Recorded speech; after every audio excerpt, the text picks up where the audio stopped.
누가복음 1장 26절부터 45절까지 저와 여러분들이 한 절씩 교독하겠습니다. 여섯째 달에 천사 가브리엘이 하나님의 보내심을 받아 갈릴리 나사렛이란 동네에 가서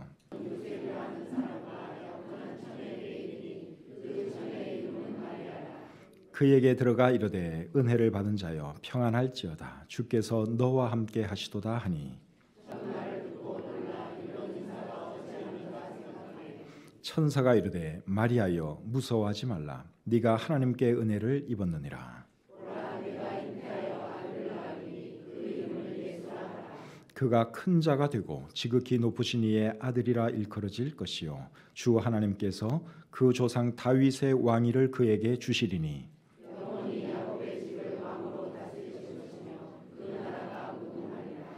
마리아가 천사에게 말하되 나는 남자를 알지 못하니 어찌 이 일이 있으리까?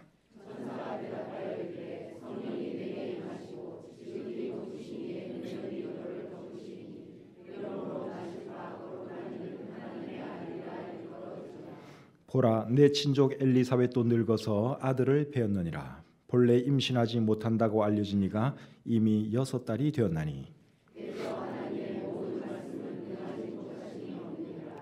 마리아가 이르되 주의 여종이 오니 말씀대로 내게 이루어지이다 하매 천사가 떠나가니라.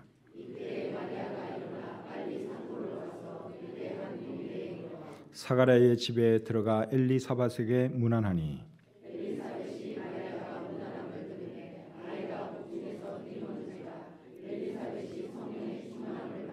큰 소리로 불러 이르되 여자 중에 네가 복이 있으며 내 태중의 아이도 복이 있도다. 보라 내 문안하는 소리가 내 귀에 들릴 때에 아이가 내 복중에서 기쁨으로 뛰놀았노라. 주께서 하신 말씀이 반드시 이루어지리라고 믿은 그 여자에게 복이 있도다. 아멘. 하나님 아버지, 하나님께서 우리를 구원해 주시기 위해서 2000년 전에 이 땅에 인간의 몸을 입고 오셨고 또 우리를 위해서 십자가 피 흘려 돌아가심으로 우리를 구원해 주셔서 감사합니다. 오늘은 또 성탄절을 하루 앞둔 주일이기도 합니다. 성탄의 기쁨을 우리가 함께하고 또 우리의 구주가 되신 예수 그리스도를 예배하기 위해서 이 자리에 모였습니다. 하나님 우리의 예배를 기쁘게 받아주시고 또 이 예배를 통해서 우리가 더욱더 주님을 깊이 알아가게 하시고 또 하나님의 임재를 체험하고 또 하나님의 음성에 귀를 기울임으로 우리의 삶의 변화가 있게 해 주시옵소서. 모든 시종을 주님께 의탁하오며 예수님의 이름으로 기도드립니다. 아멘. 자리에 앉겠습니다. 누가복음 1장 26절부터 56절까지의 말씀을 본문으로 해서 하나님의 은혜를 입은 여인 이런 제목으로 말씀드리기를 원합니다. 인류 역사를 통틀어 가장 복받은 여자는 마리아라고 생각합니다. 왜 그런가 하면 마리아는 예수님을 잉태했고 낳았기 때문에 그렇습니다. 우리 입장에서 예수님을 한번 보기만 해도 큰 영광이고 보통 큰 축복이 아니죠. 그런데 마리아는 예수님을 잉태했고 낳았으니 얼마나 큰 복을 받은 것입니까? 오늘 이 본문에 보시면 엘리사벳이라는 여자가 나오는데 이분이 마리아에 대해서 뭐라 그랬는가 하면 여자 중에 네가 복이 있다 그랬습니다. 보면 41절 42절 한번 보겠습니다. 엘리사벳이 마리아가 문안함을 들으매 아이가 복중에서 뛰노는지라 엘리사벳이 성령의 충만함을 받아 큰 소리로 불러 이르되 여자 중에 네가 복이 있으며 내 태중의 아이도 복이 있도다. 여기 보면 여자 중에 네가 복이 있다 그렇게 말을 했죠. 그래서 마리아는 정말 복을 많이 받은 여자입니다. 마리아 자신도 그것을 알고 있었습니다. 48절에 보니까 마리아가 이렇게 말합니다. 그의 여종의 비천함을 돌보셨습니다. 보라 이제 후로는 만세에 나를 복이 있다 일컬으리로다. 그러니까 마리아 자신도 이제 메시아를 잉태하게 된 것에 대해서 자기가 정말 복 있는 여자라는 것을 알고 있었고 또 그것을 여기에 고백하고 있죠. 그래서 인류 역사를 통해서 가장 복 있는 여자가 누구냐? 그 사람은 마리아입니다. 그렇다면 여러분 왜 하나님께서는 많고 많은 여자들 중에서 마리아를 선택하셔서 예수님을 낳게 하셨을까요? 그 이유는 마리아가 그럴 만한 자격 요건을 갖추었기 때문에 그렇습니다. 먼저 마리아의 외적인 자격 요건부터 살펴보도록 하겠습니다. 오늘 이 본문에 보시면 마리아는 갈릴리 나사렛이란 동네에 살고 있은 것을 말씀하고 있습니다. 26절 우리 같이 한번 읽겠습니다. 26절 같이 읽겠습니다. 시작. 여섯째 달에 천사 가브리엘이 하나님의 보내심을 받아 갈릴리 나사렛이란 동네에 가서, 자, 여기 보니까 마리아가 어느 동네에 살았다 그랬습니까? 갈릴리에 있는 나사렛이라는 동네에서 살고 있은 것을 우리가 알 수 있지요. 구약 성경을 여러분들이 읽어보시면, 구약 성경은 예수님 태어나기 전에 기록된 하나님의 말씀이죠. 구약 성경을 읽어보시면 메시아가 어디서 나오느냐? 갈릴리에서 나올 것을 말씀하고 있습니다. 이사야 9장 1절과 2절에 그 말씀이 있습니다. 자, 이사야 9장 1절 2절 제가 읽어드리겠습니다. 전에 고통받던 자들에게는 흑암이 없으리로다. 옛적에는 여호와께서 스불론 땅과 납달리 땅이 멸시를 당하게 하셨더니 후에는 해변길과 요단 저쪽 이방의 갈릴리를 영화롭게 하셨느니라. 흑암에 행하던 백성이 큰 빛을 보고 사망의 그늘진 땅에 거주하던 자에게 빛이 비치도다. 자, 이 말씀을 잘 보시면 메시아는 어디서 나온다 그랬어요? 갈릴리에서 나온다고 말씀하고 있죠. 예수님 탄생 700년 전에 이사야 선지자를 통해서 갈릴리에서 메시아가 태어날 것을 말씀하고 있습니다. 또 마태복음 2장 23절에 보시면 이렇게 기록되어 있습니다. 마태복음 2장 23절. 나사렛이란 동네에 가서 사니 이는 선지자로 하신 말씀에 나사렛 사람이라 칭하리라 하심을 이루려 함이로라. 자, 이번에는 예수님에 대해서 어떤 말씀을 하고 있는가 하면 나사렛 사람이라 칭하리라.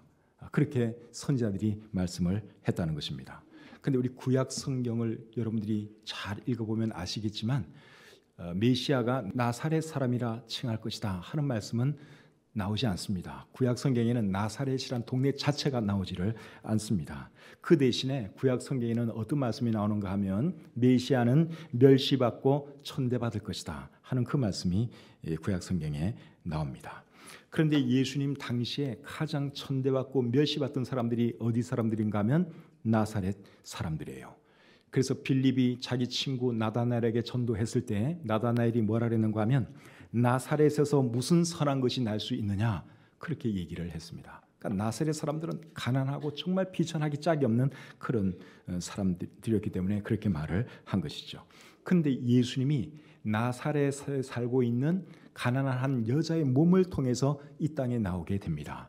그래서 예수님도 이제 나사렛 사람이 되는 것이죠. 실제적으로 나사렛 사람이 되었고, 그리고 이 나사렛 사람을 상징적으로 이해한다 그래도 예수님은 정말 비천하고 가난한 모습으로 이 땅에 오셨죠. 그래서 마리아가 만약에 예루살렘에서 사는 부잣집 딸이었다면 절대로 예수님이 마리아를 통해서 나오지 않았습니다. 근데 마리아가 나사렛 사람이었기 때문에, 갈릴리에 있는 나사렛에서 살았기 때문에, 비천한 여인이었기 때문에 마리아가 사실은 예수님의 어머니가 될 수 있었던 것이죠. 그리고 오늘 이 본문에 보시면 마리아는 다윗의 자손 요셉과 약혼한 사이라고 말씀하고 있습니다. 27절 말씀 보겠습니다. 본문 27절. 시작. 다윗의 자손 요셉이라 하는 사람과 약혼한 처녀에게 이르니 그 처녀의 이름은 마리아라. 마리아가 누구와 약혼했다고요? 요셉과 약혼을 했다 그랬죠. 근데 요셉을 어떻게 소개하고 있는가 하면 다윗의 자손 요셉이라 그랬습니다. 다윗의 자손 요셉. 그런데 구약 성경을 여러분들이 읽어보시면 메시아는 또 다윗의 자손으로 나올 것이 기록되어 있습니다. 그런데 마리아가 다윗의 자손 요셉과 약혼을 했기 때문에 이제 마리아가 메시아를 낳으면 그 아이는 요셉의 호적의 이름이 올라가게 되고, 그리고 요셉의 호적에 올라가게 되면 그 아이는 결국 뭐가 되는 것입니까? 다윗의 자손이 되는 것이죠. 그래서 이런 모든 조건들이 딱 맞아 들어간 거예요. 그래서 많고 많은 여자들 중에서 하나님께서 마리아를 선택하신 것이죠. 그리고 마리아가 처녀인 것을 오늘 이 본문이 굉장히 강조를 합니다. 27절에 보니까 약혼한 처녀에게 이르니 그 처녀의 이름은 마리아라. 처녀라는 단어를 두 번씩이나 썼는데 구약 성경에 보시면 메시아는 또 처녀의 몸을 통해서 나온다고 기록이 되어 있죠. 이사야 7장 14절에 그렇게 기록되어 있습니다. 보라, 처녀가 잉태하여 아들을 낳을 것이요 그의 이름을 임마누엘이라 하리라. 근데 이 말씀이 결국은 이제 예수님에게 적용이 되지요. 그래서 마태복음 1장 23절에서 이 말씀을 인용하면서 예수님께서 처녀의 몸을 통해서 이 땅에 나온 것을 강조하고 있습니다. 그러니까 마리아의 이런 외적인 조건들이 그녀로 하여금 메시아를 잉태하고 낳을 수 있는 그런 자격 요건에 부합했다 하는 거죠. 이런 이유 때문에 많은 사람들 중에서 하나님께서는 마리아를 선택하신 것입니다. 자, 이번에는 두 번째로 마리아의 내적인 자격 요건에 대해서 보도록 하겠습니다. 마리아가 외적인 자격 요건을 다 갖추었다고 해도 내적인 자격 요건을 갖추지 못했다면 그녀는 절대로 메시아를 잉태할 수가 없습니다. 그런데 이 마리아는 외적인 자격 요건뿐만 아니라 내적인 자격 요건도 다 갖춘 그러한 여자였습니다. 자, 오늘 이 본문을 보시면 마리아는 어떤 사람인가 하면 믿음이 있는 사람이었습니다. 38절 말씀 우리 같이 한번 읽겠습니다. 38절 시작. 마리아가 이르되 주의 여종이오니 말씀대로 내게 이루어지이다 하매 천사가 떠나가니라. 그 다음에 45절 시작. 주께서 하신 말씀이 반드시 이루어지리라고 믿은 그 여자에게 복이 있도다. 이 말씀을 보시면 마리아는 천사가 전해준 말을 믿었지요. 근데 천사가 전해준 그 말의 내용이 무엇입니까? 네가 아들을 낳을 것인데 그 아들은 성령의 역사로 잉태된 아들이라 하는 거죠. 근데 마리아가 그 사실을 믿었다는 것입니다. 그런 일은 여러분 이거 사실 믿기 어려운 일이죠. 남자를 거치지 않고 그냥 성령으로 잉태될 것이다. 이런 말씀 정말 믿기 어려운 내용입니다. 그런데도 불구하고 마리아가 믿은 것을 보면 마리아가 보통 믿음 좋은 여자가 아니라는 것이죠. 오늘 이 본문에 엘리사벳이라는 여자가 나오죠. 이 여자의 남편 이름은 사가랴예요. 이 두 부부 사이에서 이제 침례 요한이 태어나게 됩니다. 그런데 엘리사벳의 남편의 경우에는 천사가 나타나서 네 아내가 네게 아들을 낳아줄 것이다 했을 때 그 말을 믿지 않았습니다.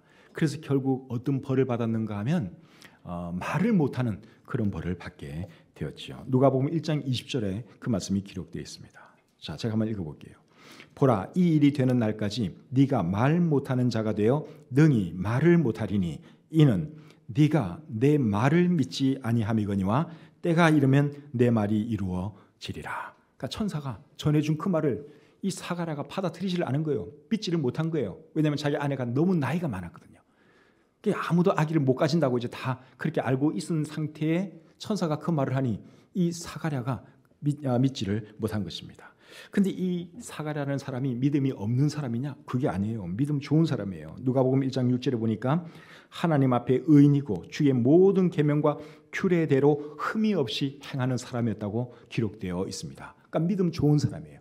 그런데도 불구하고 나이 많은 자기 아내가 임신할 거라 그러니까 그 말을 믿지를 못했다는 것이죠.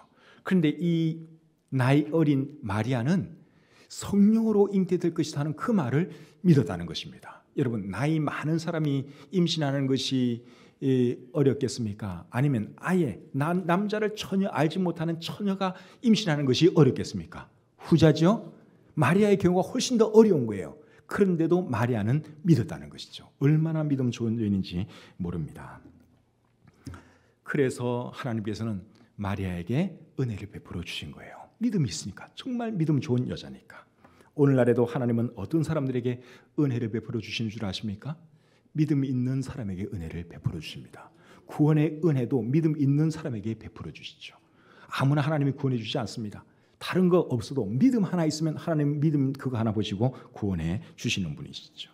또 믿음이 없이는 하나님을 기쁘시게 하지 못한다는 말씀도 우리 성경에 있습니다. 그래서 하나님은 어떤 사람을 좋아하시고 어떤 사람을 기뻐하는가 하면 믿음 있는 사람을 기뻐하시고 믿음 있는 사람을 좋아하시죠. 바라기는 우리도 마리아처럼 믿음 있는 사람이 되어서 하나님의 은혜를 입고 살아갈 수 있기를 바랍니다. 자, 두 번째로 마리아는 어떤 사람이었는가 하면 하나님의 뜻을 따를 줄 아는 사람이었습니다. 38절을 다시 한번 제가 읽어드리겠습니다. 마리아가 이르되 주의 여종이오니 말씀대로 내게 이루어지이다 하매 천사가 떠나가니라. 마리아는 천사가 해준 말을 믿었을 뿐만 아니라 이제 하나님의 뜻에 전적으로 순종하는 것을 우리가 볼 수 있죠. 마리아의 입장에서 그 하나님의 뜻을 따른다고 하는 것은 정말 어려운 일입니다. 여러분 한번 생각을 해보세요. 처녀가 임신을 하고 아기를 낳아요. 그런 상황이 벌어진다면 그 얼마나 난감한 상황입니까? 오늘날에도 그런 상황은 이게 난감하지요. 만약에 이런 일이 저나 여러분들 가정에서 한번 일어난다고 한번 생각을 해보세요. 결혼도 안 한 처녀 딸이 임신을 해왔어요. 정말 난감하잖아요. 그런데 2000년 전에는 오늘날보다도 훨씬 더 했습니다. 이런 상황에서 만약에 마리아가 임신을 하게 되잖아요. 돌에 맞아 죽을 수도 있어요. 간음을 했다 그래가지고 돌에 맞아 죽을 수 있는 그런 상황입니다. 그런데도 불구하고 마리아는 그거 다 받아들이겠다는 거예요. 하나님의 뜻이니까 무조건 순종하겠다는 것입니다. 그리고 메시아의 어머니가 되는 것은 영광스러운 일이기도 하지만 고통이 따르는 일입니다. 자, 누가복음 2장 34절 35절 보겠습니다. 시므온이 그들에게 축복하고 그의 어머니 마리아에게 말하여 이르되 보라, 이는 이스라엘 중 많은 사람을 패하거나 흥하게 하며 비방을 받는 표정이 되기 위하여 세움을 받았고 또 칼이 내 마음을 찌르듯 하리니 이는 여러 사람의 마음의 생각을 드러내려 함이니라 하더라. 여기 보니까 시므온이라는 사람이 마리아에게 어떤 말을 했는가 하면 칼이 네 마음을 찌르듯 할 것이다 그랬어요. 그러니까 네가 메시아를 이제 잉태하고 이렇게 낳아서 이제 앞으로 키워야 되는데 네가 정말 많은 고통을 당하게 될 것이다. 네 마음이 많이 힘들 것이다. 그 말을 해준 것입니다. 그래서 마리아는 예수님의 어머니로서 그 십자가에 달리는 그런 모습을 보면서 정말 말할 수 없는 큰 고통을 느끼죠. 차라리 메시아의 어머니가 되지 않았더라면 그런 고통 안 당해도 되는 거예요. 근데 마리아는 예수님을 낳았기 때문에 육신의 어머니가 되다 보니까 이제 참 많은 고통을 당하면서 살았죠. 그런데 마리아는 그 모든 것을 다 감당하겠다는 거예요. 왜냐하면 그게 하나님의 뜻이라니까. 그래서 마리아가 순종을 한 것이죠. 바라기는 저와 여러분들도 하나님의 뜻이라면 무조건 따를 수 있기를 바랍니다. 하나님의 뜻을 따르는 것은 어떤 때는 고통을 수반하기도 해요. 하나님의 뜻 따르는 것이 항상 해피하고 즐겁고 기쁜 것만은 아니에요. 하나님의 뜻을 따르다 보면 힘들 때도 있어요. 고통스러울 때도 있어요. 그래도 하나님의 뜻이라면 우리가 따라야 하는 것이죠. 마리아처럼 정말 하나님의 뜻이라면 내 삶에 고통이 있다 할지라도 기꺼이 순종할 수 있는 저와 여러분들이 될 수 있기를 바랍니다. 마리아는 말 그대로 자신의 육체를 하나님께 내어드렸어요. 자기 육체를 하나님께 바친 거예요. 왜냐하면 자기 육체에 이제 메시아가 잉태되게 되니까 육체를 하나님께 드린 것이죠. 하나님께서 저와 여러분들에게 무엇을 요구한다면 그것이 무엇이든지 간에 우리도 기꺼이 하나님께 드릴 수 있기를 바랍니다. 그렇게 할 때 하나님께서 우리를 기뻐하실 것입니다. 그리고 우리의 인생은 복된 인생이 될 것입니다. 마리아가 하나님의 뜻에 순종했을 때 하나님께서 마리아를 높여주셨어요. 자, 본문 43절을 보겠습니다. 시작. 내 주의 어머니가 내게 나오니 이 어찌된 일인가. 이 말은 엘리사벳이 마리아에게 한 말이에요. 근데 마리아를 어떻게 불렀습니까? 내 주의 어머니, 내 주님의 어머니.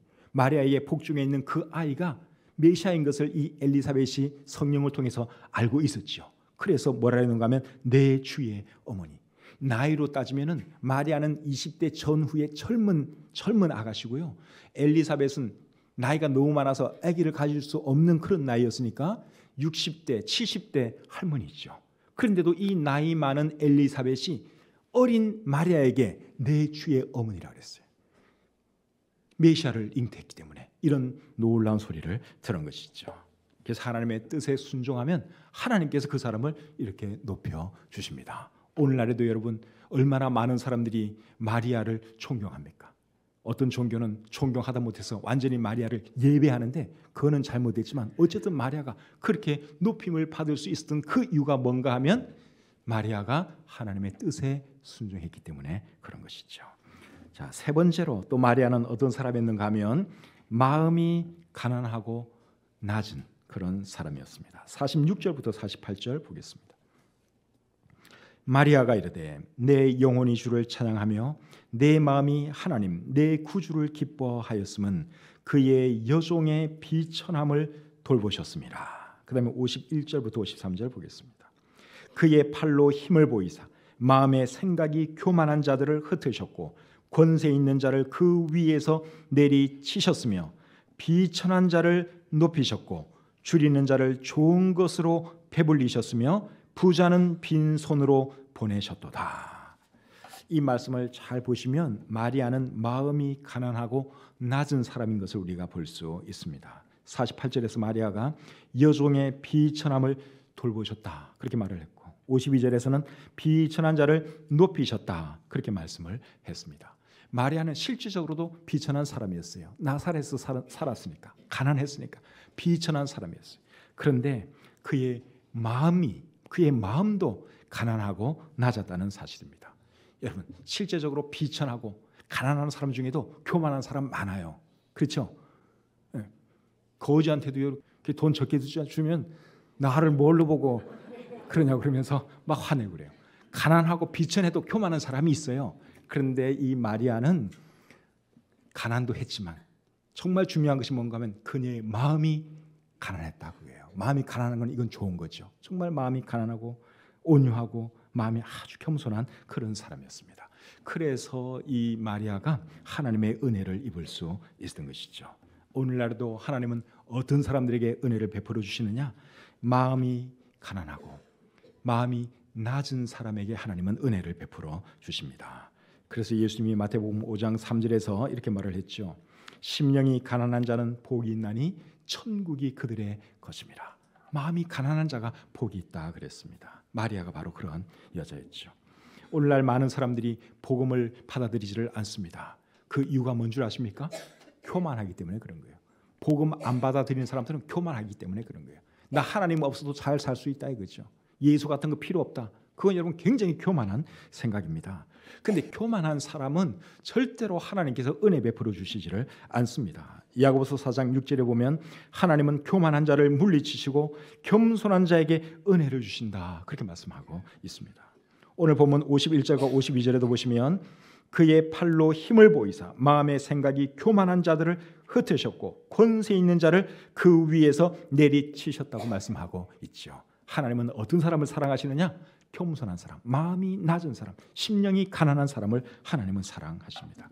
이사야 57장 15절에 보시면 하나님은 마음이 겸손한 자와 함께 하신다고 말씀하고 있습니다. 하나님은 저 높은 곳에도 계시지만 낮고 낮은 사람들의 마음이 가난한 그 사람들의 마음에 함께 하신다고 말씀하고 있습니다. 하나님의 은혜를 입기 원하십니까? 그러면 마리아처럼 마음이 가난하고 낮은 사람이 되시기를 바랍니다. 그래야지 하나님의 은혜를 입을 수 있습니다. 네 번째로 마리아는 하나님을 찬양할 줄 아는 사람이었습니다. 46절부터 55절까지의 말씀은 이제 메시아를 잉태하고 난 뒤에 마리아가 하나님을 찬양하는 내용입니다. 자, 제가 한번 읽어드려 보겠습니다. 마리아가 이르되 내 영혼이 주를 찬양하며 내 마음이 하나님 내 구주를 기뻐하였으면 그의 여종의 비천함을 돌보셨습니다. 보라 이제 후로는 만세의 날을 복이 있다 일컬으리로다. 능하신 이가 큰 일을 내게 행하셨으니 그 이름이 거룩하시며 긍휼하심이 두려워하는 자에게 대대로 이르는도다.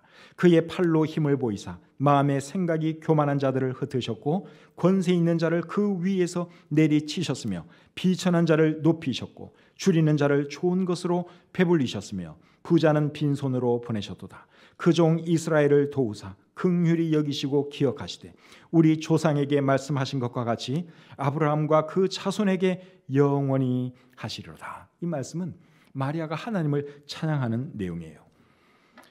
그런데 이런 내용을 보면 마리아는 평상시에도 하나님을 찬양하는 삶을 살았다고 생각이 됩니다. 왜냐하면 하나님을 찬양하는 것은 여러분 이게 갑자기 되는 게 아니에요. 늘 하나님을 찬양하는 사람이 특별한 일이 생기면 하나님을 더 찬양하게 되죠. 그런데 평상시에 하나님을 찬양하지 않는 사람은 특별한 좋은 일이 생겨도 하나님을 찬양하지 않습니다. 그런데 이런 놀라운 찬양을 하나님께 돌리는 것 보면 마리아는 참 평상시에도 늘 하나님을 찬양하는 그런 생활이 몸에 밴 사람인 것을 우리가 알 수 있죠. 그래서 우리도 여러분 늘 하나님을 찬양하는 그런 삶을 살았으면 좋겠습니다. 생각해 보면 우리도 여러분 얼마나 많은 하나님의 은혜를 입었습니까? 마리아만 은혜 입은 게 아니에요. 우리도 큰 은혜를 입었습니다. 구원받은 것도 하나님의 은혜요. 지금까지 살아온 것도 하나님의 은혜요. 지난 한 해 동안 큰 사고 없이 또 크게 아프지 않고 또 집안에 우한 없이 잘 지내온 것, 그것도 하나님의 은혜죠. 그러니까 우리도 하나님을 찬양하면서 살아야 하는 것입니다. 물론 지난 한 해 동안 여러분 삶 가운데 좀 어려운 일도 있었을 것이고 걱정되는 일도 있기는 했겠죠. 근데 그런 건 여러분 아무것도 아니에요. 그런 걱정거리, 저와 여러분들이 하는 그런 사소한 걱정거리는 이게 살만하니까 다 하는 걱정거리예요. 진짜 사람이 죽음의 위기에 처하면 딴 걱정 안 합니다. 하나님 살려주세요. 이 생각밖에 안 들어요. 제가 잘 아는 목사님이 계셨는데 지금은 돌아가셨어요. 큰 암 수술을 하고 난 뒤에 제가 문병을 갔습니다. 제가 목사님께 여쭤봤어요. 목사님, 암 수술하러 들어가시기 전에 어떤 생각이 들었어요? 물어보니까 다른 생각 아무것도 안 나고 그냥 살아서 나왔으면 좋겠다. 그래서 주님 더 섬겼으면 좋겠다. 그 생각만 나더라는 거예요. 근데 이제 암 수술 잘 마치고 좀 살만하니까 병원비가 많이 나올 텐데 뭐 이런 생각도 들고 여러 가지 걱정거리가 몰려온다는 거예요. 그러니까 우리가 여러분 이런저런 걱정하면서 사는 거는 그게 무슨 뜻인가 하면 그냥 우리가 살만하다, 그 뜻입니다. 이해가 되시죠? 네. 그러니까 여러분 우리가 걱정거리도 있고 문제도 없지 않아 있긴 있지만 그거는 다 살았으니까 산 사람에게 여러분 그 정도 문제도 없으면 안 되잖아요. 그러니까 우리가 참 이렇게 살고 있는 것이 하나님의 은혜라고 하는 것을 기억하면서 정말 하나님을 찬양하고 늘 하나님께 감사하는 저와 여러분들이 되었으면 좋겠습니다. 데살로니가전서 5장 16절부터 18절에 보시면 항상 기뻐하라, 쉬지 말고 기도하라, 범사에 감사하라, 이것이 그리스도 예수 안에서 너희를 향하신 하나님의 뜻이니라. 하나님의 뜻 멀리서 찾지 마시고 그저 매일매일 감사하고 하나님 찬양하고 그렇게 사는 것이 하나님의 뜻인 줄 아시고 그렇게 사시기를 바랍니다. 마리아에 대해서 말씀을 드렸는데 들어보니까 마리아가 참 훌륭한 사람 같지 않습니까? 정말 훌륭한 사람이죠. 보통 믿음 좋은 여자가 아니에요. 이런 마리아를 저와 여러분들도 배울 수 있기를 바랍니다. 근데 마리아가 아무리 믿음이 훌륭한 사람이라고 할지라도 우리의 예배 대상은 아니라고 하는 거 여러분 알고 계시죠? 어떤 종교에서는 마리아를 예배합니다. 마리아를 하나님 위치에 올려놓고 마리아를 예배하는데 그거는 잘못된 것입니다. 마리아가 훌륭한 믿음의 사람임에는 틀림이 없지만 그래도 우리와 똑같은 사람이고 그도 역시 메시아를 기다리고 있던 한 사람, 여러 사람들 중에 한 사람이었다는 것입니다. 오늘 보면 54절, 55절 내용이 그거예요. 자, 54절, 55절 보겠습니다.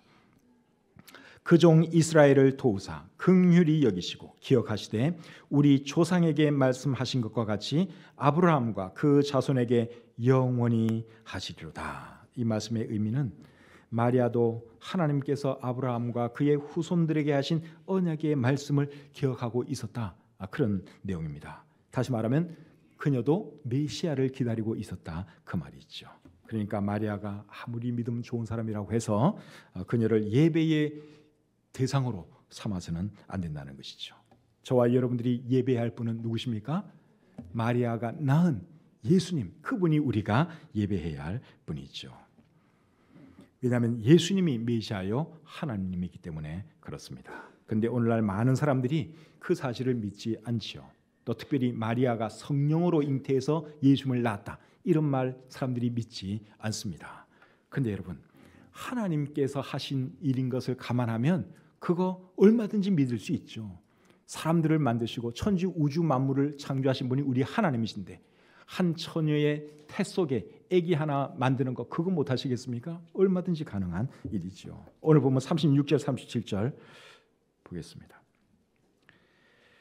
36절부터 37절.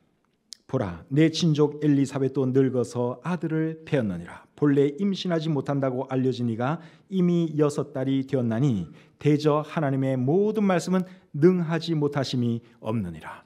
하나님께서 하시고자 하면 능하심이 없다 이거예요. 그래서 하나님께서는 예수님을 처녀 마리아의 몸에 잉태하게 하셨고 그리고 때가 되었을 때 예수님이 이 땅에 태어나셨는데 그 예수님이 메시아요 하나님이십니다. 오늘 이 본문 31절부터 33절에 보시면 예수님에 대해서 잘 설명을 하고 있습니다. 보라, 네가 잉태하여 아들을 낳으리니 그 이름을 예수라 하라. 그가 큰 자가 되고 지극히 높으신 이의 아들이라 일컬어질 것이요 주 하나님께서 그 조상 다윗의 왕위를 그에게 주시리니 영원히 야곱의 집을 왕으로 다스리실 것이며 그 나라가 무궁하리라. 이 말씀의 내용이 뭔가 하면 예수님이 메시아요 하나님이다 그 말이죠. 여러분들 중에 아직 예수님 믿지 않고 있는 분 계시면 예수님을 메시아요 하나님으로 받아들이심으로 하나님께서 주시는 영원한 생명을 선물로 얻을 수 있기를 바랍니다. 그것이 예수님께서 2000년 전에 이 땅에 오신 이유입니다. 예수님 안에 영원한 생명이 있고 부활의 소망이 있습니다. 예수님을 섬기면서 늘 예수님을 찬양하면서 살아가시는 저와 여러분들이 될 수 있기를 바랍니다. 기도하겠습니다. 하나님 아버지, 2000년 전에 하나님께서 인간의 몸을 입으시고 이 땅에 내려오셔서 우리의 모든 죄를 감당하시기 위해서 십자가 피 흘려 죽으심을 인하여 감사합니다. 예수님께서 하나님이신데도 불구하고 십자가에 달려 피 흘려 돌아가심으로 우리가 죄 사함 받고 하나님의 자녀가 되었습니다. 그 사실로 인하여 하나님을 찬양합니다.